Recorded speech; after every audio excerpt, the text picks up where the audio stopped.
Hey everyone, in today's video we are working on a 2022 Audi S4 for a very special client. Michael has a really great understanding about what it takes to build a high fidelity sound system because he's no stranger to car audio. It's awesome to have a client that is just as passionate and just excited about this stuff as we are, and that's part of what makes this build so special. Just take a look at some of these elaborate sound systems that he worked on back in the day.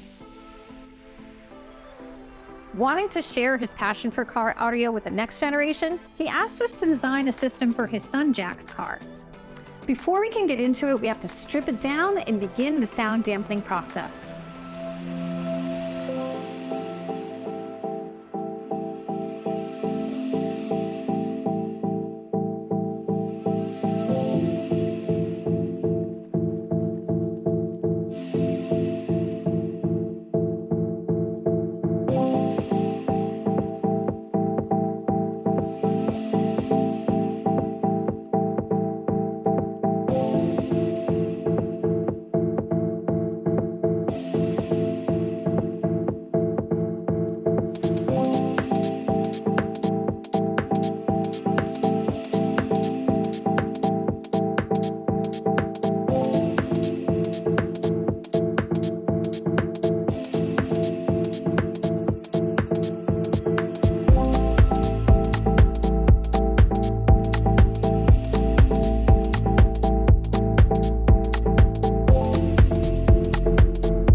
Day 3 of a build in a 2022 Audi S4, which is getting a NAV TV Zen adapter so that we can tie into the factory head unit, which has a fiber optic output that we're going to interrupt that to get a nice clean signal.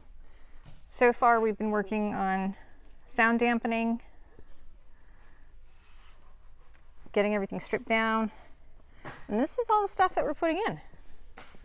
A couple of Helix amps, the V8 DSP, which is an 8-channel amplifier, 75 by 8, with a built-in digital sound processor.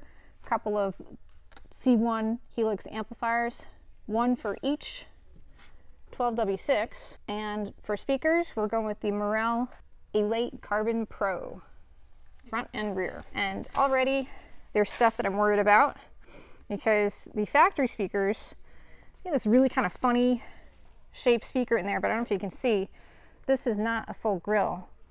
So somehow we have to clear all this out This is what that factory speaker looks like. Really funky. It's almost like a 4x6 in a 6.5-inch slot. Just one of the many challenges that we will be facing with this build. Look at the little mid-bass speakers. There's nothing to these. Wow. This is the Zen adapter that I was just talking about, which we've used these before, usually like in our Ford F-150 builds. The only concern with this car is this one is going to require programming. Haven't done that before, but I know Tony at NAV TV will be happy to walk us through that because we can always count on Tony. Making progress? Yep, slow and steady. I had to drill out all the plastic in between the grills, and now I'm removing more material with the razor blade, and then I'll take some microfiles to get the rest of it. Nice. Can I hold it up to the light? Yeah, so you definitely have made some progress. It's just a lot of material, and it's very small, tight spaces. And there's just 2 of these? Only 2. That's good. Thank goodness. Thank God. I don't want to do any more. Yeah. This is taking a long time.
All right, so we are on day 5 of this build. These are the Morel Elate Carbon Pro 62As.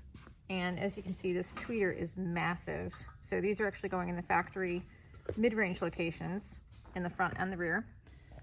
And John is working on adapters for that. And PJ and John were on the phone with NAV TV earlier, getting the programmer going. Well, that's already installed. That's installed. Zen is back there. And the Helix amp. This we're gonna try to fit in here. Got a little bit of probably there-ish. Makes a bracket, hold that. And they do have this kind of all laid out. He's already ran the toslink and turn on, looks like. Yeah, well, yeah, turn on has to come here, and we have to send that out to the 3 amplifiers, and then that will be an amp rack. And then hold the subwoofer is basically gonna sit back in here. Yep, and then on this side, behind the back seats, we're gonna have our 2 C1 Helix amps. So it doesn't look like much, but we are making a lot of progress. With the sound dampening complete, the Zen adapter installed, and the amp rack and the box design beginning to take shape, John and PJ can move on to making speaker mounting adapters.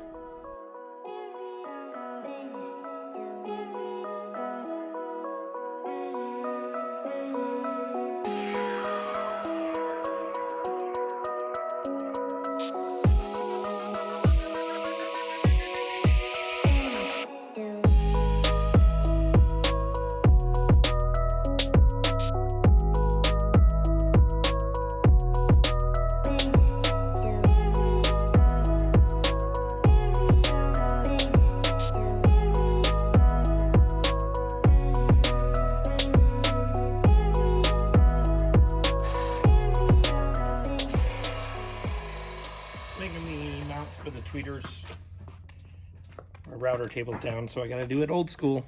Okay. But we're mocking up the well, here's the new tweeters, so these will be popping in here, and then I'm cutting out the shape to the new or to the old mid-rangers that are in the doors. Okay. Just making a speaker adapter, basically. That's it. At this point, they can begin installing the Morel Carbon Elate Pro component speakers. As you can see here, we have the passenger front door speaker installed with the newly made speaker mounting adapter and a fast ring. A fast ring is a foam outer surround. When properly installed, it will push up directly against the inner door panel and direct the sound into the cabin rather than getting lost in the panel itself. In this vehicle, it was actually a little easier to ensure proper fit because the door panels can be on with the speaker grills off. That's pretty unique. So you have your mount that you made, Sound and then some sound dampening, gasket. Yep. and then fast The ring two to mounts top we it. made. So I made the outer and the inner. I screwed those together. Because before I had a big one, Yep. but it didn't. The door panel wouldn't fit over the speaker, Okay, over so the, you had to the make plastic. it two So I had to levels. make it 2 levels.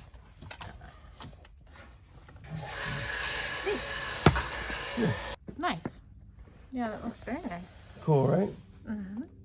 That's cool. A lot of work. Not bad for a week. No, we're making good progress. Yeah, I know we are. But next week's a short week. It's no problem. Oh my god. I can't get over these. This is pathetic what they put in there and what they charge you for. That's just the mid-range. They're made in Poland. It's not far from Israel. This is like what you find in an old Mercedes, see, like you know, You see how they're doing like their the old speakers. 300. Yes, they're 6.5. that's really bizarre. It's like almost like a 4x6 in. Yeah. That's so weird. What would you call that enclosure? Oh, excuse my language, It's like part fan pass, part ported. I couldn't figure it out. but it's not. It's because not. It's almost just like a directional baffle. It's just directional baffle, right? Because it's still separated from the back, Yeah. and the front isn't. The front is open right here. Yeah. Neat. I don't know why they did that. This Cheaper must have- speaker. That's probably, you know. Yeah, this must have something to do with just dispersion of sound. Yeah. Not for us. Yeah. Now it's time to terminate the amplifier wiring. Using a pneumatic crimper, PJ attaches the ring terminals on the power and ground wires that will be used in the installation of the amplifiers. Black and red braided loom completes the look and complements the vehicle interior color scheme. Still fine tuning these. I don't even know what day we're on at this point. I lost count. 37. No. 47. So amp rack is starting to come together, and wiring in the trunk is starting to come together. PJ's been busy behind that panel with a lot. Doesn't look like much, but that's the point. As I get it stuck. Oh, there we go. There's the Helix V8 right there.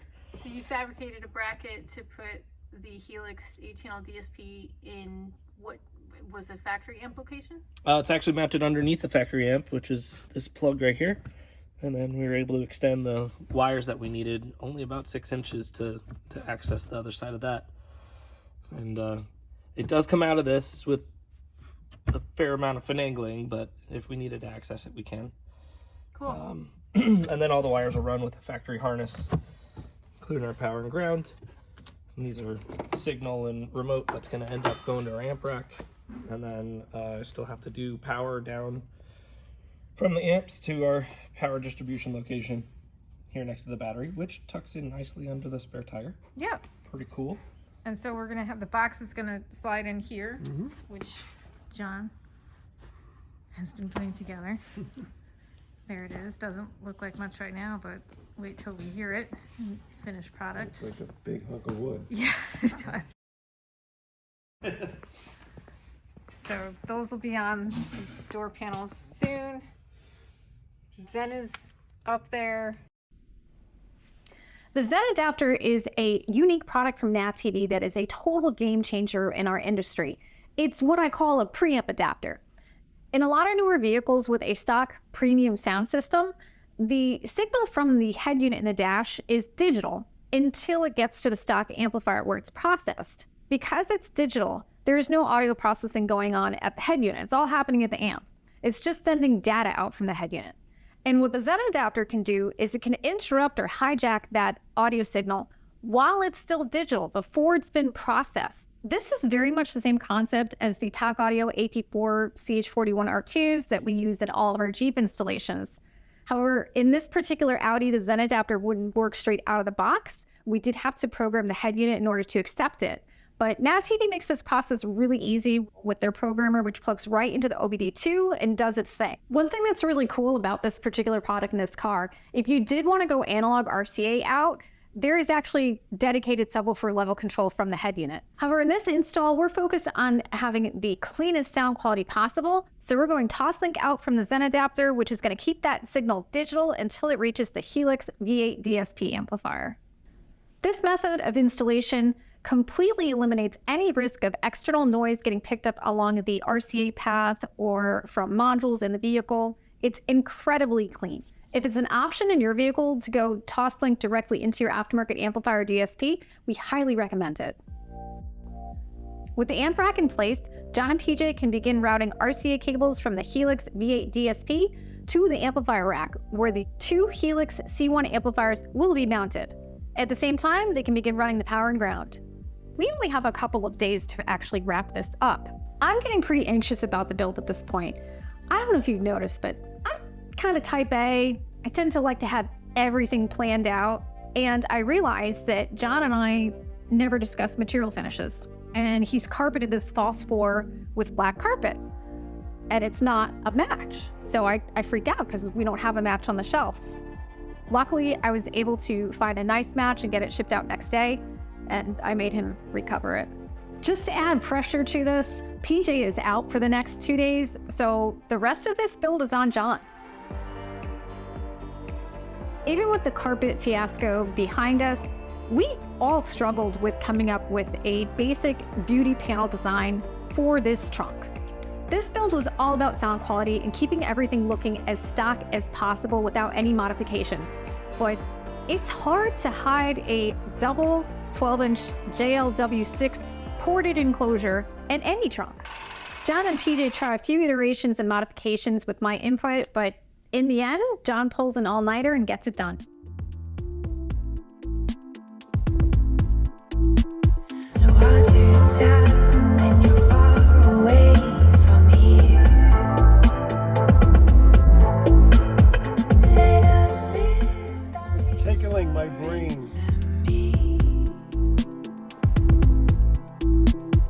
Hard shell, but soft inside.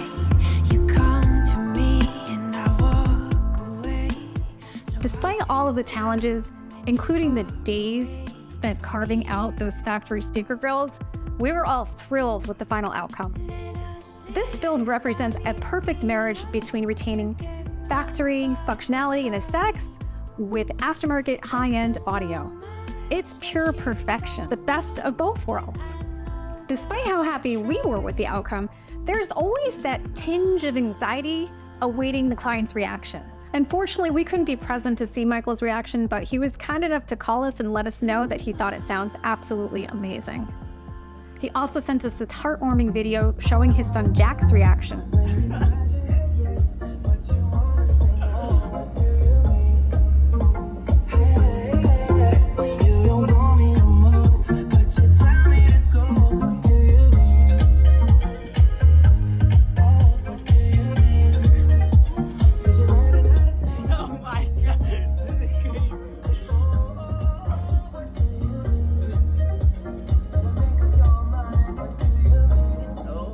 this right here, this is why we do what we do. And with that, another generation gets introduced to high-end car audio.